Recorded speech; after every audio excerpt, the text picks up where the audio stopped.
Hello dear students, chapter number 5, Introduction to Euclid's Geometry, exercise number 5.1. Question number 1, which of the following statement are true and which are false?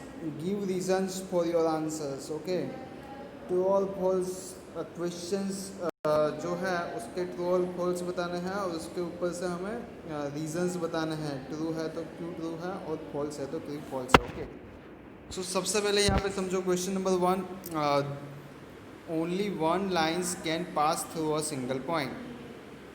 कोई भी single points में से एक ही line पास हो सकती है, ऐसा आपका क्वेश्चन है, बराबर। तो यहाँ पे फर्स्ट क्वेश्चन का सॉल्यूशन देखो। Single point infinite number of lines can pass, बराबर। सिंगल पॉइंट जो है उसमें से infinite number of lines pass हो सकती है, बराबर।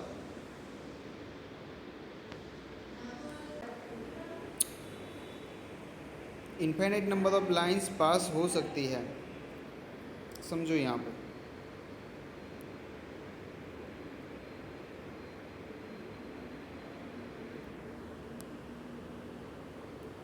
ये जो पॉइंट है उसमें से infinite number of lines pass हो सकती है, राइट। समझ में आया। नाउ सेकंड क्वेश्चन को समझो। There are an infinite number of lines which pass through two distinct points. दो डिस्टिंक्ट पॉइंट है उसमें से infinite number of lines pass हो सकती है। तो यहाँ पे समझो क्वेश्चन नंबर 2 में falls. As through two distinct points only one line can pass. कोई भी दो डिस्टिंक्ट पॉइंट, कोई भी फिक्स पॉइंट दो होते हैं उसमें से ओनली वन लाइन पास हो सकती है, जैसे यहाँ पे मैंने बताया हुआ है, बराबर। Here in the following figure we may find that there is only one single line that can pass through two distinct points P and Q, right. Now question number 3 को समझो। ट्रू, क्यों ट्रू है, statement पढ़ते हैं। A terminated lines can be produce indefinitely on the both side. Okay, so true, क्यों a terminated lines can produce indefinitely on the both side, let A B the terminated lines. Okay, we may find that it can be produced indefinitely on both the side, बराबर। indefinitely दोनों sides वो होती है lines, समझ में आया। Terminated lines लिखा हुआ है मतलब इनडिफाइनाइटली हो सकती है वो। फोर्थ क्वेश्चन को समझो। If two circles are equal then the radius are equals. अगर कोई भी दो सर्कल्स इक्वल्स है तो उसके रेडियस भी इक्वल होगी। वो ट्रू है कि फॉल्स है।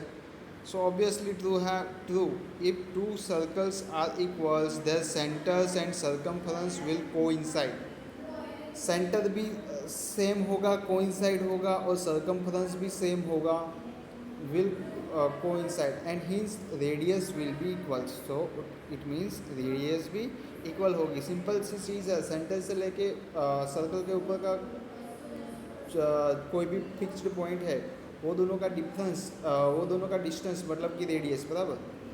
अभी सेंटर भी सेम है और सर्कमफरेंस भी सेम है, so we can say that radius is also equal, right. Now fifth question को समझो। In the following figure A B is equal to P Q.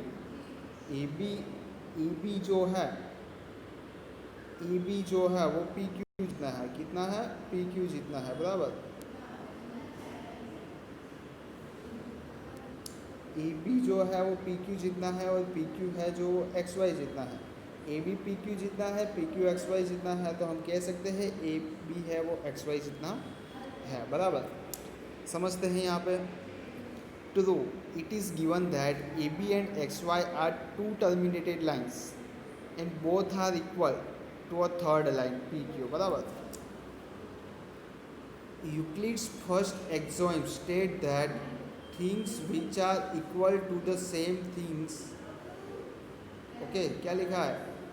Things which are equal to the same things are equal to one another, बराबर। That AB and XY will be equal। वैसे भी आपको पता चल सकता है कि x is equal to y है, y is equal to z है, तो obviously x is equal to z होगा। समझ में आ रहा है। नाउ क्वेश्चन नंबर 2 जिसमें डिफाइंस है सारी। आप आप मोस्ट ऑफली डिफाइंस जो है वो तो मैंने आपको समझाई हुई है, बराबर। फिर से उसको रिवाइज कर लेते हैं। पैरेलल लाइंस क्या है वो आपको, वो कॉन्सेप्ट तो आपको अच्छे से याद है, बराबर। If the perpendicular distance between two lines is always constant, अगर दो जो लाइंस है उसका परपेंडिकुलर डिस्टेंस कांस्टेंट है, मतलब कि चेंज नहीं हो रहा है, these are called parallel lines. Okay, ये डिफाइन है। In other words we say that the lines which never intersect each other, ऐसी लाइंस जो किस ईच अदर मतलब कि दोनों को इंटरसेक्ट ना कर सकती हो, उसको हम कहेंगे parallel lines. To define parallel lines we must know about point lines and distance between lines and points of intersections. Now हम परपेंडिकुलर लाइन की बात करते हैं। What is a perpendicular line? If two lines intersect each other at 90 degree, okay, दो lines intersect हो रही है 90 degree को, तो उसको हम कहेंगे परपेंडिकुलर लाइंस। लाइन सेगमेंट और straight line draw from any point two other point is called as a line segment. To define a line segment, we must know about the point and line segment. Okay, points के बारे में हमें knowledge होना ज़रूरी है line segment को define करने के लिए, बराबर। अभी radius of a circle, circle की रेडियस क्या है? It is the distance between the centre of a circle two point lying on a circle, मतलब कि सेंटर ऑफ अ सर्कल और सर्कल के ऊपर का कोई भी पॉइंट, बराबर। ये सेंटर ऑफ द सर्कल और सर्कल के ऊपर का कोई भी ये पॉइंट है, ये दोनों के बीच का जो डिस्टेंस है उसको ही हम कहते हैं रेडियस। यहाँ पे सेंटर ऑफ द सर्कल है, यहाँ पे सर्कल के ऊपर का पॉइंट है, तो ये भी क्या होगा? रेडियस होगा, बराबर ना। सिमिलरली ये भी रेडियस होगा और ये भी रेडियस होगा। समझ में आ रहा है ना? हम स्क्वायर के बारे में डिस्कस करते हैं। Square is a quadrilateral having all side of equal length. सब स्क्वायर में सभी साइड की लेंथ कैसी होती है? इक्वल होती है। And all angles of same measure 90 degree, सभी एंगल्स का मेजर जो होता है वो कैसा होता है? 90 डिग्री होता है। To define a square mean we must know about quadrilateral side and angle, हमें साइड एंगल्स और क्वाड्रिलेटरल के बारे में पता होना चाहिए स्क्वायर को डिफाइन करने के लिए, बराबर।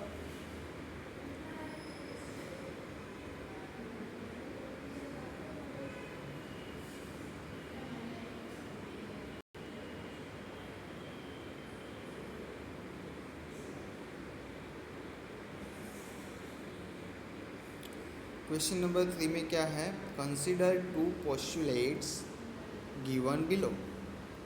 Given any two distinct points A and B, there exist third point C which is in between A and B.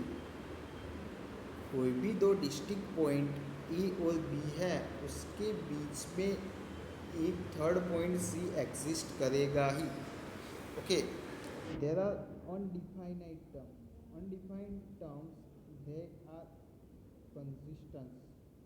As we have no information about line segment AB, line segment A B के बारे में कुछ भी information हमें नहीं given है यहाँ पे। And we don't know about the position of third point, और हमें थर्ड पॉइंट की पोजीशंस भी नहीं पता है कि थर्ड पॉइंट क्या है, बराबर। Whether it is lying on line segment A B और नॉट।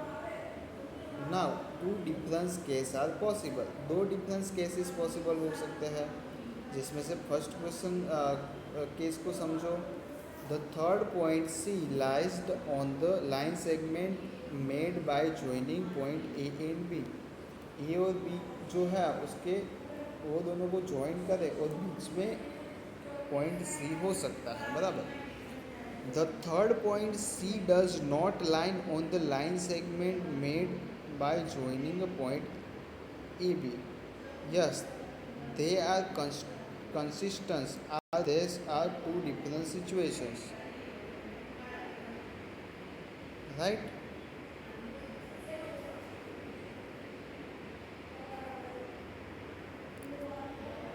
इसके बाद हमें क्या गिवन है, there exist at least 3 point that are not on the same lines. At least 3 points ऐसे होंगे वो सेम लाइन पे नहीं आएंगे। Does this postulate contain an undefined terms. So first postulate में तो अनडिफाइंड टर्म्स है ही। The third point C lies on the line segment made by joining AB. The third point does not lie on the line segment made by points AB. Okay? No, these postulates do not follow Euclid postulate. These are axioms. Question number 4. If a point C lies between 2 points A and B such that AC is equal to BC, right?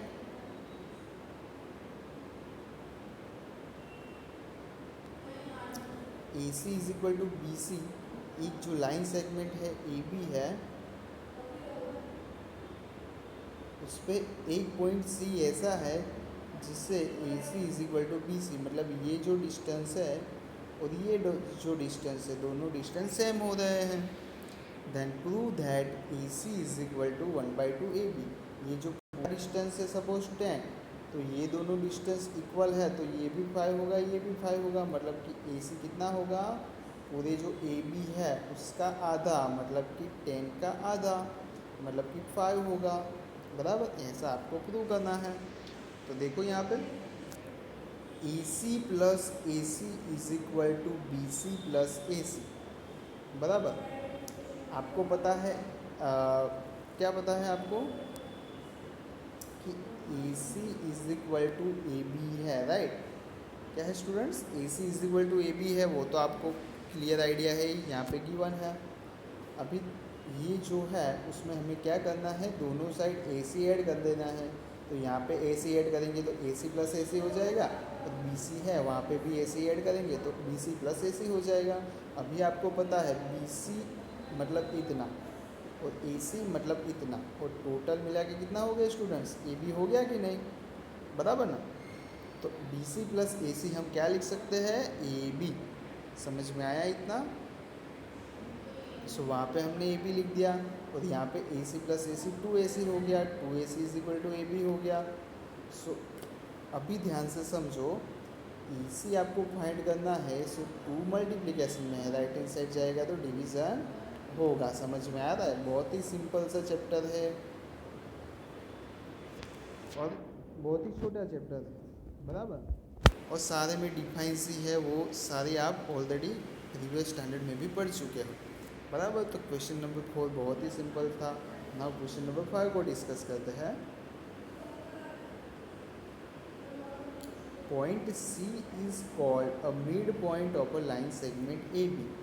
बराबर, point C है वो mid point है line segment AB का। Prove that every line segment has one and only one mid point. कोई भी line segment है उसका only one ही mid point होगा, ऐसा आपको प्रूव करना है। तो देखो, late us assume that two mid point C and D। कोई भी लाइन पॉइंट का मिड पॉइंट ओनली वन होगा, ऐसा आपको प्रूव करना है। बट हमने सपोज किया कि कोई भी लाइन सेगमेंट है उसके सपोज 2 मिड पॉइंट है, C है और D, बराबर।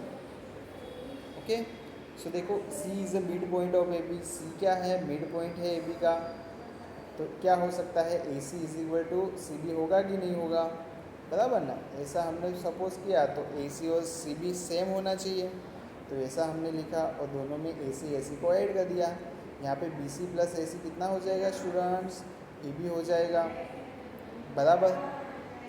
तो यहाँ पे क्या लिख सकते हैं हम, देखो तो AC प्लस AC AB लिख सकते हैं, मतलब कि 2AC इज इक्वल टू क्या होगा, 2AC is equal to AB, right. Similarly 2AD is equal to AB, बराबर। दोनों AB है तो दोनों सेम है, मतलब कि 2AC is equal to 2AD, मतलब कि AC is equal to AD, मतलब AC और AD सेम है।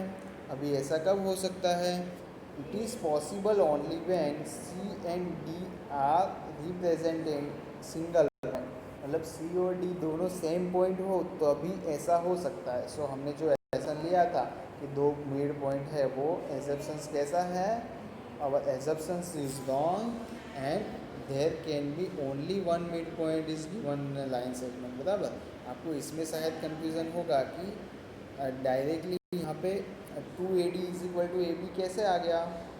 बराबर, 2AD is equal to AB कैसे आ गया फोर्थ इक्वेशन में, तो वो भी आप समझ सकते हो कि देखो यहाँ पे D को मिड पॉइंट लो तो AD is equal to BD हो जाएगा। बराबर, दोनों में आपको AD ऐड कर देने हैं, तो यहाँ पे BD प्लस AD करोगे आप, तो यहाँ पे 2AD इज इक्वल टू कितना हो जाएगा, BD प्लस AD कितना होगा, BD प्लस AD टोटल होगा AB।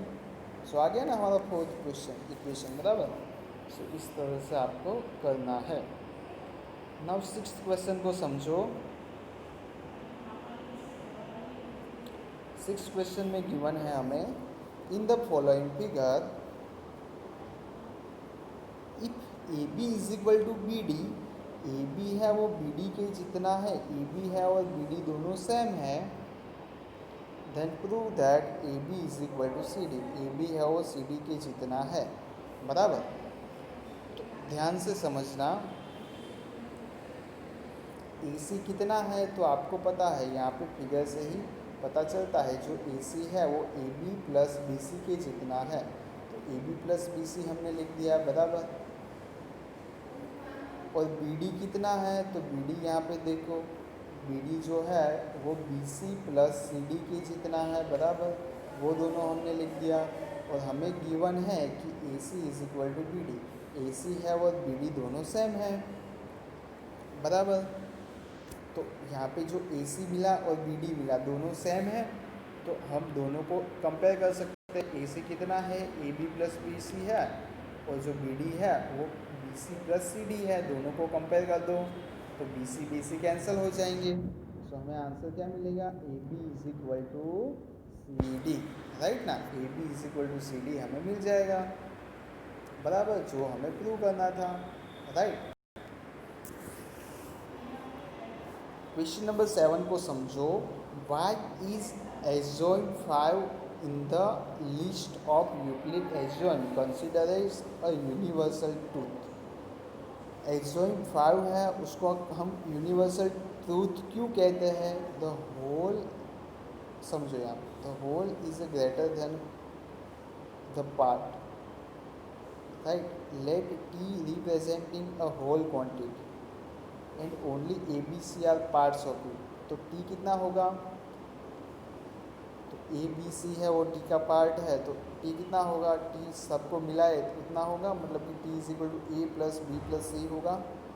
So clearly T will be greater than the all the part its parts. बराबर, ऑब्वियसली T ग्रेटर ही होगा, जैसे कि 10 है तो उसके पार्ट है 2, 3 और 5। बराबर, तो जो टोटल 10 है वो 2, 3, 5 से तो ऑब्वियसली बड़ा होंगे। बराबर, so it is rightly said that the whole is a integer than the part. समझ में आया आपको।